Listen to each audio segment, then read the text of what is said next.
নতুন যে বাংলাদেশের কথা বলা হচ্ছে কিংবা আন্দোলন পরবর্তী বাংলাদেশের 1 বছর, টিএসসি থেকে 71-এর দণ্ডপ্রাপ্ত যুদ্ধ অপরাধীদের ছবি প্রথমে প্রদর্শন করা হচ্ছিল, পরে আসলে নানাবিধ চাপের মুখে সেগুলো সরিয়ে নেওয়া হয়েছে। ইয়াঙ্গার জেনারেশনের যে নলেজ এবং ওনাদের উইজডমকে একসাথে কাজ করে এগিয়ে যেতে হবে, এটার জন্য সাংঘর্ষিক না হয়। আর এট দি সেম টাইম বড় দল হিসাবে তো বিএনপি এখন অথবা জামাত ইসলামকে বলবো, তারা যদি এই তরুণদের কথাবার্তাকে একটু কাজে নেয়, কারণ তারাই আমাদের আগামী দেশের দেশ চালাবে, তারাই আমার দেশের কারিগর। রাজনীতি হচ্ছিল, ধোঁয়াশা হচ্ছিল, এখন একটা প্রেডিক্টেবল পথে গেল, বলে যে আমি আমার কাজ করেছি, যতটা পেরেছি, এখন তোমাদের এগিয়ে দিতে হবে। তারা যদি কোনো করাপশন করে থাকে, নিয়োগ বাণিজ্য করে থাকে, তারা কিন্তু আইনের আওতায় চলে আসবে, তারা কিন্তু এখানে ইন্ডেমনিটি পেল। এই জিনিসগুলো আমি মনে করি আগামী গণতন্ত্রের ইনগ্রেডিয়েন্ট হিসেবে বাংলাদেশকে একটা শুভ নতুন যুগে নিয়ে যেতে পারবে। দেশটিতে জুলাই ঘোষণাপত্র প্রকাশ করা হয়েছে। ঘোষণাপত্রটি নিশ্চয়ই আপনি শুনেছেন। বিএনপি সন্তুষ্টি প্রকাশ করেছে, জামায়াত ইসলামী কিছুটা হতাশা প্রকাশ করেছে, তাদের অনেক প্রস্তাব সেখানে রাখা হয়নি। দিনভর নানাবিধ ঘটনা ঘটেছে দেশটিতে। ঢাকা বিশ্ববিদ্যালয়ের টিএসসি থেকে 71-এর দণ্ডপ্রাপ্ত যুদ্ধ অপরাধীদের ছবি প্রথমে প্রদর্শন করা হচ্ছিল, পরে আসলে নানাবিধ চাপের মুখে সেগুলো সরিয়ে নেওয়া হয়েছে। এবং সবকিছু মিলিয়ে আসলে দিনভর নানাবিধ ঘটনাই তো ঘটেছে। হাসনাত সার্জিসদের একটি টিম কক্সবাজারে ছিল এই সময়টাতে, সেটা নিয়েও আমরা নানান রকম গণমাধ্যমে নানান রকম শিরোনাম দেখতে পাচ্ছি। আপনার পর্যালোচনা শুনি। নতুন যে বাংলাদেশের কথা বলা হচ্ছে কিংবা আন্দোলন পরবর্তী বাংলাদেশের 1 বছর, আপনার নিশ্চয়ই একটা পর্যালোচনা আছে।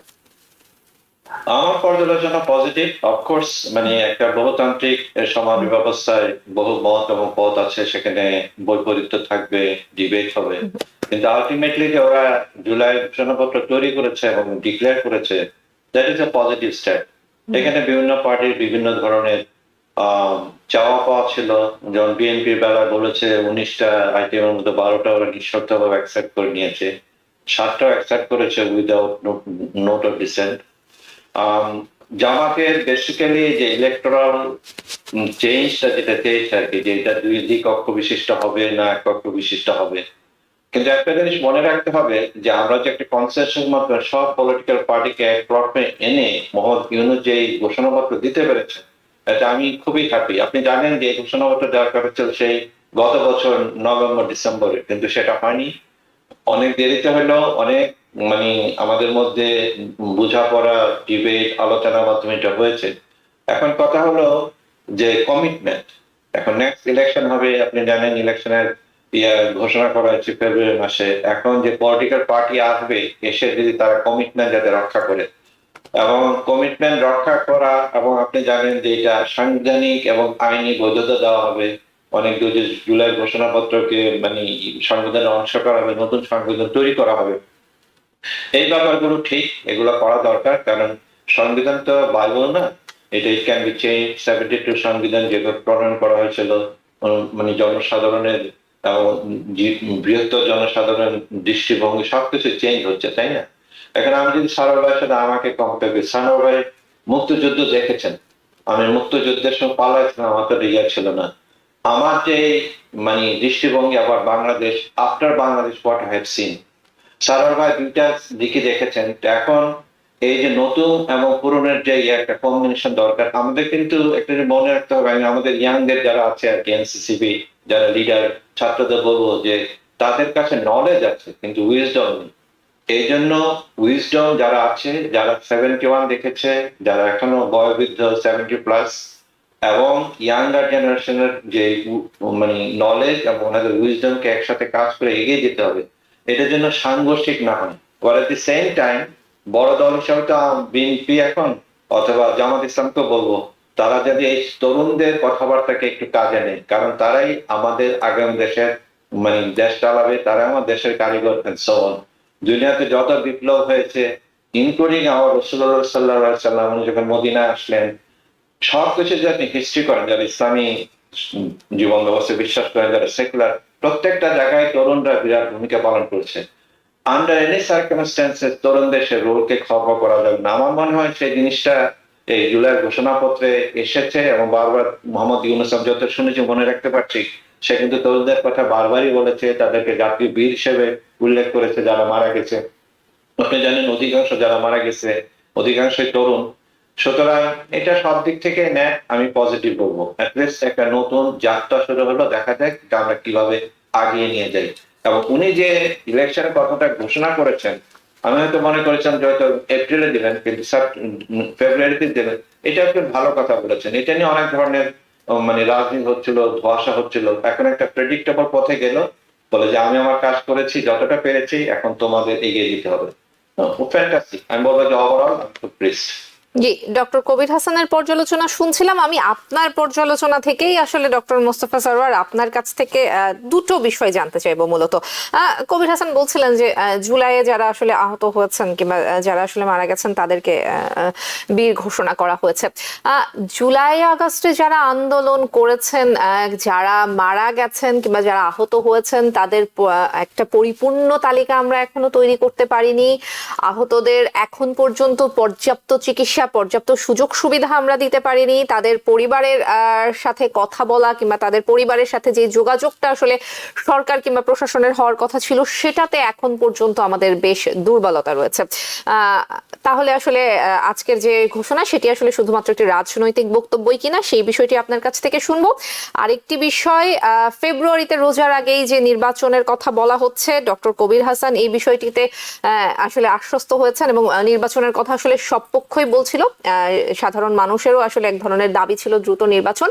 কিন্তু বর্তমানে বাংলাদেশের আইন শৃঙ্খলার যে পরিস্থিতি, প্রশাসনের যে পরিস্থিতি, সেই ক্ষেত্রে আদৌ ফেব্রুয়ারিতে নির্বাচন হলে সেই ক্ষেত্রে প্রশাসনিক যে কাঠামো, আইন শৃঙ্খলার যে পরিস্থিতি, সেটি আসলে ঠিক থাকবে কিনা, অর্থাৎ একটা ফেয়ার নির্বাচন হওয়া সম্ভব কিনা, এই দুটো বিষয়ে একটু আপনি যদি ফোকাস করতেন। না, আমি এখানে মানে কবিরের যে অ্যানালিসিসের সঙ্গে একমত। আমি শুধু অ্যাড করবো যে এই যে নির্বাচন যে হতে যাচ্ছে, সেটার যে পরিস্থিতি, যেটা আমি খুবই আশাবাদী সামরিক বাহিনীকে এখানে ইনভলভ করা হবে। এবং যখন সামরিক বাহিনীকে ইনভলভ করা হবে, তখন যে নির্বাচন আমরা পাবো, কখনোই আমরা 100% একটা নির্বাচন যে একদম 100% ভালো হবে, এটা কিন্তু পৃথিবীর কোথাও নেই। মানে এমনকি সবচেয়ে অ্যাডভান্স কান্ট্রি গুলোতেও কিন্তু কিছুটা গোলমাল হয়ে যায়। আর সেখানে আমরা বাংলাদেশ তো আমাদের মানে আমরা দেখেছি মানে গণতন্ত্রের পদযাত্রা বারবার ব্যাহত হচ্ছে কাজে, এবং মানুষ মত ট্রেন্ড না, এবং অন্যান্য অনেক বিভিন্ন ব্যাপারও রয়েছে বিভিন্ন এলাকাতে, মাস্তান এটা সেটা রয়েছে। এর সত্ত্বেও আমার যেন মনে হয় যে সামরিক বাহিনীকে ইনভলভ করলে এটা একটা ন্যায্য ভালো নির্বাচন হবে। এই যে ঘোষণাপত্র যেটা করেছে, সেই ঘোষণাপত্রে আমি লক্ষ্য করলাম এটা যেন মনে হচ্ছে যে বিএনপির বিজয়ের তুর্যবাদক মনে হচ্ছে আমাকে। কারণ আমি পড়লাম, খুব সাবধানে পড়লাম, এমনকি এই যে ঘোষণাপত্রে যে আপনি যদি দেখেন 24 এবং 25 নম্বর, হ্যাঁ, ইজ ভেরি ইন্টারেস্টিং। যেমন আমি 24 নম্বরটা চট করে পড়ে শোনাচ্ছি। সেহেতু বাংলাদেশের জনগণ জুলাই গণ আন্দোলনের সকল শহীদদের জাতীয় বীর হিসেবে ঘোষণা করে শহীদদের পরিবার, আহত যোদ্ধা এবং আন্দোলনকারী ছাত্র জনতাকে প্রয়োজনীয়, আমি এই শব্দটাকে আবার রিপিট করব, প্রয়োজনীয় সকল আইনি সুরক্ষা দেওয়ার অভিপ্রায় ব্যক্ত করছে। দেখুন, ওটা একটা কোয়ালিফায়ার, ওই যে প্রয়োজনীয়। হ্যাঁ, আমরা যখনই কোনো কোয়ালিফায়ার ঢুকাই কোনো ওয়ার্ডের সামনে, যে necessary amendments or necessary things, তখনই কিন্তু একটা ফ্লেক্সিবিলিটি চলে আসে ল্যাঙ্গুয়েজে। হ্যাঁ, এবং ওইটা বিএনপিকে একটা ফ্লেক্সিবিলিটি দিয়ে দিল ওখানে। আচ্ছা, তারপরে আমি বলবো যে এখানে আরো একটা ব্যাপার, যে পরবর্তী পর্যায়ে যারা অন্যায় করেছে, 5ই আগস্টের পরে যারা অন্যায় করেছে, মবিং করেছে এবং অন্যান্য করেছে, তাদেরকে কিন্তু কোনো রক্ষা কবচ নেই এখানে। এটা কিন্তু আমাদের ধরতে হবে। তাতে যদি আসিফ নজরুল, রিজওয়ানা হাসান অথবা যে এই যে 3 জন ছাত্র উপদেষ্টা ছিল, তারা যদি কোনো অন্যায় করে থাকে, তারা যদি কোনো করাপশন করে থাকে, নিয়োগ বাণিজ্য করে থাকে, তারা কিন্তু আইনের আওতায় চলে আসবে। তারা কিন্তু এখানে ইন্ডেমনিটি পেল। এটা কিন্তু আমাদের লক্ষ্য রাখতে হবে। আমি মনে করি যে এই যে জিনিসটা দেওয়া হলো, এটা আমি ডক্টর মোহাম্মদ ইউনূসকে দারুণ সাধুবাদ দেব। আমি কিন্তু তাকে কঠোর ভাষায় সমালোচনা করেছি, তার ভালো কাজের প্রশংসা করেছি। যে কাজে তাকে আমি সমালোচনা করেছি সেগুলো ছিল সব গঠন কনস্ট্রাকটিভ, নট এগেইনস্ট হিম। আমি চেয়েছিলাম, আমি সবসময় তাকে বলেছি যে নির্বাচনটা আপনি দিয়ে তাড়াতাড়ি কেটে পড়েন, একটা একটা একটা একটা ডেমোক্রেটিক ট্রানজিশন হোক, তাহলে আপনি হবেন নেলসন ম্যান্ডেলা। আর যদি তা না করেন তাহলে আপনি ইদি আমিন হয়ে যাওয়ার সম্ভাবনা রয়েছে। এখন আমি দেখলাম যে ultimately he is very intelligent, উনি সঠিক পথেই যাচ্ছেন, এবং উনি একটা বাংলাদেশের যে যখন উনি ক্ষমতায় এলেন তখন করে উনি ছাড়া কিন্তু কোনো উপায় ছিল না। তখনকার যে সাবজেক্টিভ অবজেক্টিভ রিয়ালিটি তাতে কিন্তু ইউনূস ছাড়া ওখানে কন্ট্রোল করা সম্ভব ছিল না। ওনার যে বাইরের যে অবদান, বাইরে যে ওনার যে পরিচিতি, ওটাকে ব্যবহার করা হয়েছে, একটা স্টেবিলিটির দিকে আনা হয়েছে। কিন্তু উনি আবার কতগুলো জিনিসে কনফ্লিক্ট অফ ইন্টারেস্টে ঢুকেছেন। আমি আশা করেছিলাম যে উনি ওই কনফ্লিক্ট অফ ইন্টারেস্টে থাকবেন, কিন্তু উনি এসেছেন। কারণ আমাদের দেশে কিন্তু এই ডেফিনেশন গুলো কিন্তু আন্তর্জাতিক ডেফিনেশনের সঙ্গে মেলে। আমরা আমেরিকাতে যেটাকে আমরা বলি কনফ্লিক্ট অফ ইন্টারেস্ট, যে একজনের সঙ্গে ডিনার খেতে গেলে $50 বেশি হলে পরে রিপোর্ট করতে হয়, বাংলাদেশে কিন্তু তা না। কাজে সেজন্য আমি তার যে কনফ্লিক্ট অফ ইন্টারেস্ট গুলোকে এখন আমি ইগনোর করে যাব, যেহেতু উনি একটা বিশাল ভালো কাজ করে গেছেন। এই যে নির্বাচনের ব্যবস্থা করে দিচ্ছেন, ঘোষণা করেছেন, এবং খুবই এখানে আমি দেখলাম যে এখানে উনি খুবই কেয়ারফুল যেভাবে উনি ঘোষণাপত্রকে দিয়েছেন। আরো একটা ব্যাপার হলো যে যে চার্টার যেটা আসবে, হ্যাঁ, এই চার্টারটাও আমার মনে হয় যে আমি আলী রিয়াজকে ধন্যবাদ দেবো।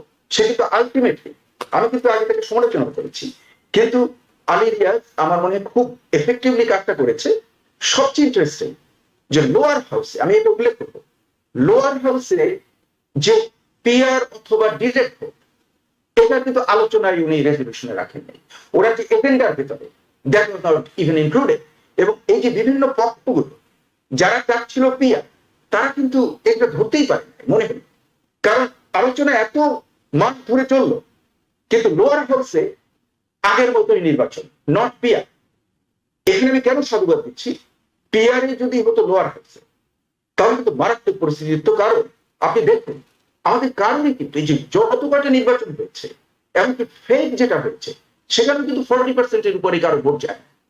কাজে পিআর যদি হতো তাহলে দেখুন কেউ কিন্তু অ্যাবসলিউট মেজরিটি নিয়ে গভর্নমেন্ট ফর্ম করতে পারতো না, তাদেরকে কোয়ালিশন গভর্নমেন্ট ফর্ম করতে হতো। তখনই হতো এই ছাগল বেচা কেনা, বুঝছেন, মুরগি বেচা কেনা বাজার। এবং আমরা তো জানি যে বাংলাদেশের যে পরিস্থিতি, তাতে কোনো স্টেবল গভর্নমেন্ট কখনো ফর্ম হতে পারতো না। কারণ এই যে ব্যাপারটা যে আসবে সামনে সনদে, চার্টারে, আমি খুবই সাধুবাদ দিচ্ছি। এবং আরো ওখানে আরেকটা খুবই ইম্পর্টেন্ট কাজ হয়েছে যে আলী রিয়াজ এবং ডক্টর মোহাম্মদ ইউনূস তারা রাজি হয়েছেন যে যেটায় একজন রাজি না, একটা দল, সেটা থাকবে ওখানে, যেহেতু অন্য দল রাজি হয়েছে, কিন্তু ডিসেনশনটা ওখানে থাকবে। ডিসেনশনটা লিপিবদ্ধ থাকবে। তার অর্থ যে ইট ইজ ভেরি ক্লিয়ার যে এখন যেমন ধরুন যদি বিএনপি নির্বাচনে উইন করার খুবই সম্ভাবনা, এবং এখানে তারেক রহমানকে আমি ধন্যবাদ দেব, সে যেভাবে নেগোশিয়েট করেছে, নেভিগেট করেছে, কনফ্রন্টেশনে না গিয়ে খুব ডিপ্লোম্যাটিক্যালি উনি যেভাবে পথ চলেছেন, তাতেই মনে হয় যেন এই সুফলগুলো আসছে। এবং আমি মনে করি যে ডিসেনশন থাকার জন্য এটা হবে একটা দারুণ ইউনিক একটা ডকুমেন্ট, যে যেখানে কেউ কারোর উপরে কোনো জিনিস চাপিয়ে দিতে পারবে না। এবং আরো একটা ব্যাপার যে আমরা চাচ্ছি যে যে পার্লামেন্ট হবে, সেই পার্লামেন্টে আগের যেটা একটা নিয়ম, ওটাকে বাদ দিয়ে পার্লামেন্টের ফ্লোর ক্রস করা যায়। হ্যাঁ, তার মানে প্রত্যেকটা পার্লামেন্ট মেম্বার তাদের স্বাধীনতা থাকবে। এই স্বাধীনতাটা থাকার জন্য লাভ হবে যে কোনো জিনিস চাপিয়ে দেওয়া যাবে, মানে অনেক কিছুতে দর কষাকষি করতে হবে, কনভিন্সিং এর ব্যাপার আছে, বিভিন্ন ব্যাপার আছে।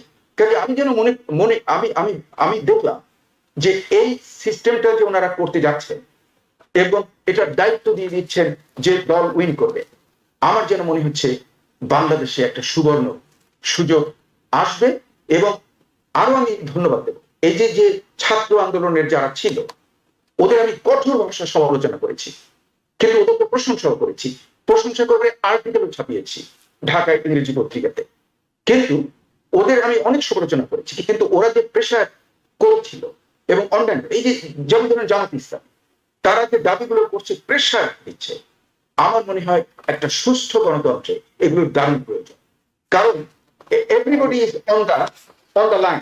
কারণ সবাই যদি করি, হ্যাঁ, সবাই যদি একদিকে চলে যায় তাহলে তো আর চলবে না। তার চেয়ে বরং এই যে বিভিন্ন দলে যে বিভিন্ন মতামত গুলো চলে আসছে এবং তারা সেখানে অনেকটা ফ্লেক্সিবল আবার খুবই কঠোর, এই জিনিসগুলো আমি মনে করি আগামী গণতন্ত্রের ইনগ্রেডিয়েন্ট হিসেবে বাংলাদেশকে একটা শুভ নতুন যুগে নিয়ে যেতে পারবে। এদের সবাইকে আমি ধন্যবাদ জানাচ্ছি। নিউ ইয়র্ক থেকে সম্প্রচারিত TVN 24 টেলিভিশন বিশ্বজুড়ে বাঙালির কণ্ঠস্বর।